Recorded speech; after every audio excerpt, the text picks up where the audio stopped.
Excellencies, ladies and gentlemen, please take your seats. It is now my honor and pleasure to welcome the Vice President of the United States, Mr. J.D. Vance, who was here last year as Senator, and we are very happy that he has come back to Munich, and we are very much looking forward to his speech. Please welcome Vice President J.D. Vance.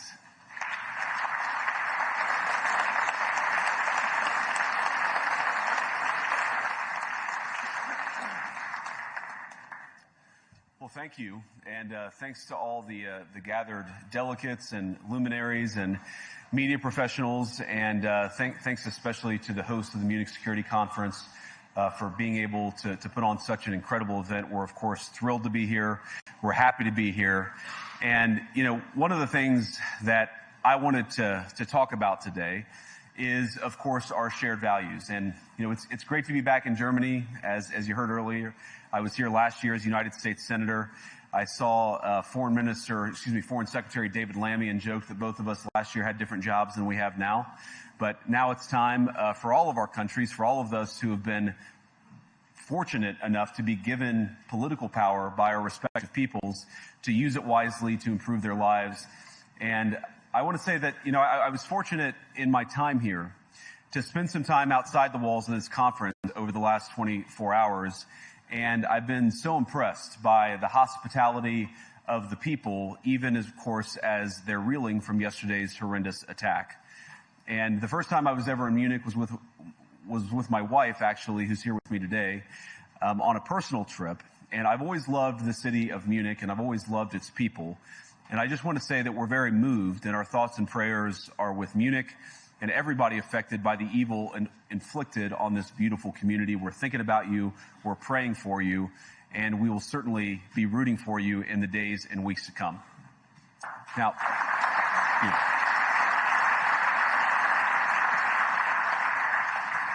I hope that's not the last bit of applause that I get, but we gather at this conference, of course, to discuss security, and normally we mean threats to our external security. I see many great military leaders gathered here today. But while the Trump administration is very concerned with European security and believes that we can come to a reasonable settlement between Russia and Ukraine, and we also believe that it's important in the coming years for Europe to step up in a big way to provide for its own defense, the threat that I worry the most about vis-a-vis Europe is not Russia, it's not China, it's not any other external actor. And what I worry about is the threat from within, the retreat of Europe from some of its most fundamental values, values shared with the United States of America. Now, I was struck that a former European commissioner went on television recently and sounded delighted that the Romanian government had just annulled an entire election. He warned that if things don't go to plan, the very same thing could happen in Germany too. Now, these cavalier statements are shocking to American ears. For years, we've been told that everything we fund and support is in the name of our shared democratic values. Everything from our Ukraine policy to digital censorship is billed as a defense of democracy. But when we see European courts canceling elections and senior officials threatening to cancel others, we ought to ask whether we're holding ourselves to an appropriately high standard. And I say ourselves because I fundamentally believe that we are on the same team. We must do more than talk about democratic values. We must live them. Now, within living memory of many of you in this room, the Cold War positioned defenders of democracy against much more tyrannical forces on this continent. And consider the side in that fight that censored dissidents, that closed churches, that canceled elections. Were they the good guys? Certainly not. And thank God they lost the Cold War. They lost because they neither valued nor respected all of the extraordinary blessings of liberty. The freedom to surprise, to make mistakes, to invent, to build. As it turns out, you can't mandate innovation, or creativity, just as you can't force people what to think, what to feel, or what to believe. And we believe those things are certainly connected. And unfortunately, when I look at Europe today, it's sometimes not so clear what happened to some of the Cold War's winners. I look to Brussels, where EU commissars warn citizens that they intend to shut down social media during times of civil unrest the moment they spot what they've judged to be, quote, hateful content. Or to this very country, where police have carried out raids against citizens suspected of posting anti-feminist comments online as part of, quote, combating misogyny on the internet, a day of action. I look to Sweden, where 2 weeks ago the government convicted a Christian activist for participating in Koran burnings that resulted in his friend's murder. And as the judge in his case chillingly noted, Sweden's laws to supposedly protect free expression do not, in fact, grant, and I'm quoting, a free pass to do or say anything without risking offending the group that holds that belief. And perhaps most concerningly, I look to our very dear friends, the United Kingdom, where the backslide away from conscience rights has placed the basic liberties of religious Britons in particular in the crosshairs. A little over 2 years ago, the British government charged Adam Smith Connor, a 51-year-old physiotherapist and an Army veteran, with the heinous crime of standing 50 meters from an abortion clinic and silently praying for 3 minutes. Not obstructing anyone, not interacting with anyone, just silently praying on his own. And after British law enforcement spotted him and demanded to know what he was praying for, Adam replied simply, it was on behalf of the unborn son he and his former girlfriend had aborted years before. Now, the officers were not moved. Adam was found guilty of breaking the government's new buffer zones law, which criminalizes silent prayer and other actions that could influence a person's decision within 200 meters of an abortion facility. He was sentenced to pay thousands of pounds in legal costs to the prosecution. Now, I wish I could say that this was a fluke, a one-off crazy example of a badly written law being enacted against a single person. But no, this last October, just a few months ago, the Scottish government began distributing letters to citizens whose houses lay within so-called safe access zones, warning them that even private prayer within their own homes may amount to breaking the law. Naturally, the government urged readers to report any fellow citizen suspected guilty of thought crime. In Britain and across Europe, free speech, I fear, is in retreat. And in the interest of comedy, my friends, but also in the interest of truth, I will admit that sometimes the loudest voices for censorship have come not from within Europe, but from within my own country, where the prior administration threatened and bullied social media companies to censor so-called misinformation.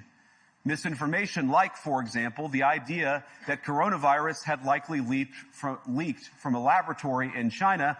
Our own government encouraged private companies to silence people who dared to utter what turned out to be an obvious truth. So I come here today not just with an observation, but with an offer. And just as the Biden administration seemed desperate to silence people for speaking their minds, so the Trump administration will do precisely the opposite, and I hope that we can work together on that. In Washington, there is a new sheriff in town, and under Donald Trump's leadership, we may disagree with your views, but we will fight to defend your right to offer in the public square, agree or disagree.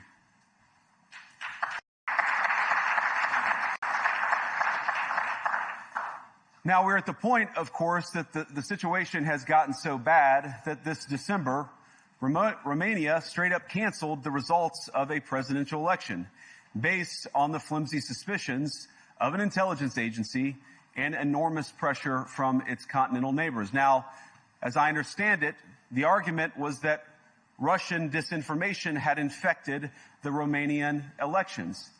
But I'd ask my European friends to have some perspective.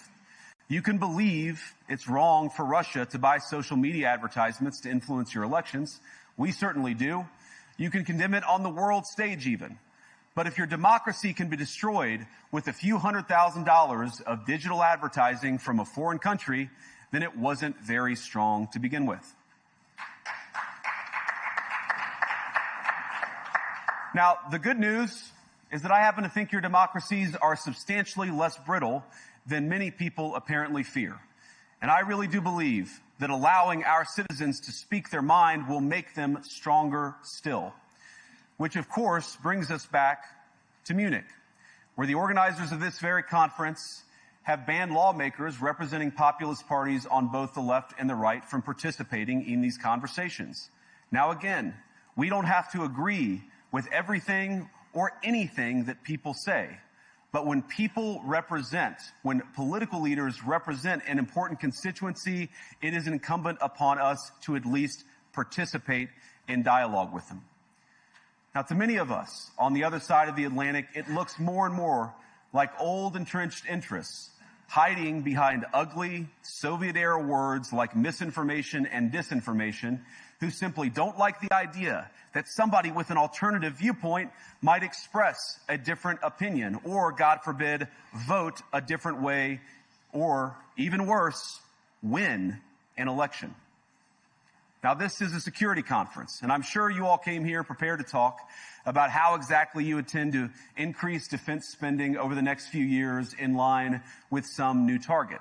And that's great, because as President Trump has made abundantly clear, he believes that our European friends must play a bigger role in the future of this continent. We don't think, you hear this term, burden sharing, but we think it's an important part of being in a shared alliance together that the Europeans step up while America focuses on areas of the world that are in great danger. But let me also ask you, how will you even begin to think through the kinds of budgeting questions if we don't know what it is that we're defending in the first place? I've heard a lot already in my conversations, and I've had many, many great conversations with many people gathered here in this room. I've heard a lot about what you need to defend yourselves from, and of course that's important. But what has seemed a little bit less clear to me, and certainly I think to many of the citizens of Europe, is what exactly it is that you're defending yourselves for. What is the positive vision that animates this shared security compact that we all believe is so important? And I believe deeply that there is no security if you are afraid of the voices, the opinions, and the conscience that guide your very own people. Europe faces many challenges, but the crisis this continent faces right now, the crisis I believe we all face together, is one of our own making. If you're running in fear of your own voters, there is nothing America can do for you. Nor, for that matter, is there anything that you can do for the American people who elected me and elected President Trump. You need democratic mandates to accomplish anything of value in the coming years. Have we learned nothing that thin mandates produce unstable results?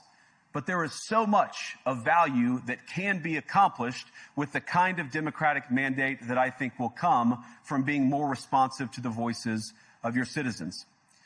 If you're going to enjoy competitive economies, if you're going to enjoy affordable energy and secure supply chains, then you need mandates to govern, because you have to make difficult choices to enjoy all of these things. And of course, we know that very well in America. You cannot win a democratic mandate by censoring your opponents or putting them in jail, whether that's the leader of the opposition, a humble Christian praying in her own home, or a journalist trying to report the news. Nor can you win one by disregarding your basic electorate on questions like who gets to be a part of our shared society. And of all the pressing challenges that the nations represented here face, I believe there is nothing more urgent than mass migration. Today, almost 1 in 5 people living in this country moved here from abroad. That is, of course, an all-time high. It's a similar number, by the way, in the United States, also an all-time high. The number of immigrants who entered the EU from non-EU countries doubled between 2021 and 2022 alone, and of course it's gotten much higher since. And we know this situation, it didn't materialize in a vacuum.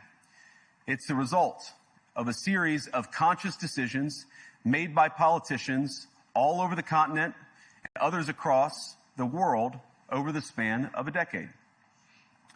We saw the horrors wrought by these decisions yesterday in this very city. And of course, I can't bring it up again without thinking about the terrible victims who had a beautiful winter day in Munich ruined. Our thoughts and prayers are with them and will remain with them. But why did this happen in the first place? It's a terrible story, but it's one we've heard way too many times in Europe and unfortunately too many times in the United States as well. An asylum seeker, often a young man in his mid-20s, already known to police, rams a car into a crowd and shatters a community. How many times must we suffer these appalling setbacks before we change course and take our shared civilization in a new direction? No voter on this continent went to the ballot box to open the floodgates to millions of unvetted immigrants. But you know what they did vote for? In England, they voted for Brexit, and agree or disagree, they voted for it. And more all over Europe, they're voting for political leaders who promise to put an end to out-of-control migration. Now, I happen to agree with a lot of these concerns, but you don't have to agree with me. I just think that people care about their homes, they care about their dreams, they care about their safety and their capacity to provide for themselves and their children. And they're smart. I think this is one of the most important things I've learned in my brief time in politics. Contrary to what you might hear a couple mountains over in Davos, the citizens of all of our nations don't generally think of themselves as educated animals or as interchangeable cogs of a global economy. And it's hardly surprising that they don't want to be shuffled about or relentlessly ignored by their leaders. And it is the business of democracy to adjudicate these big questions at the ballot box. I believe that dismissing people, dismissing their concerns, or worse yet, shutting down media, shutting down elections, or shutting people out of the political process protects nothing. In fact, it is the most surefire way to destroy democracy. And speaking up and expressing opinions isn't election interference. Even when people express views outside your own country, and even when those people are very influential. And trust me, I say this with all humor, if American democracy can survive 10 years of Greta Thunberg scolding, you guys can survive a few months of Elon Musk. But what no democracy, American, German, or European, will survive is telling millions of voters that their thoughts and concerns, their aspirations, their pleas for relief are invalid or unworthy of even being considered. Democracy rests on the sacred principle that the voice of the people matters. There's no room for firewalls. You either uphold the principle or you don't. Europeans, the people, have a voice. European leaders have a choice. And my strong belief is that we do not need to be afraid of the future. Embrace what your people tell you, even when it's surprising, even when you don't agree. And if you do so, you can face the future with certainty and with confidence, knowing that the nation stands behind each of you. And that, to me, is the great magic of democracy. It's not in these stone buildings or beautiful hotels. It's not even in the great institutions that we built together as a shared society. To believe in democracy is to understand that each of our citizens has wisdom and has a voice. And if we refuse to listen to that voice, even our most successful fights will secure very little. As Pope John Paul II, in my view, one of the most extraordinary champions of democracy on this continent or any other, once said, "Do not be afraid." We shouldn't be afraid of our people, even when they express views that disagree with their leadership. Thank you all. Good luck to all of you. God bless you.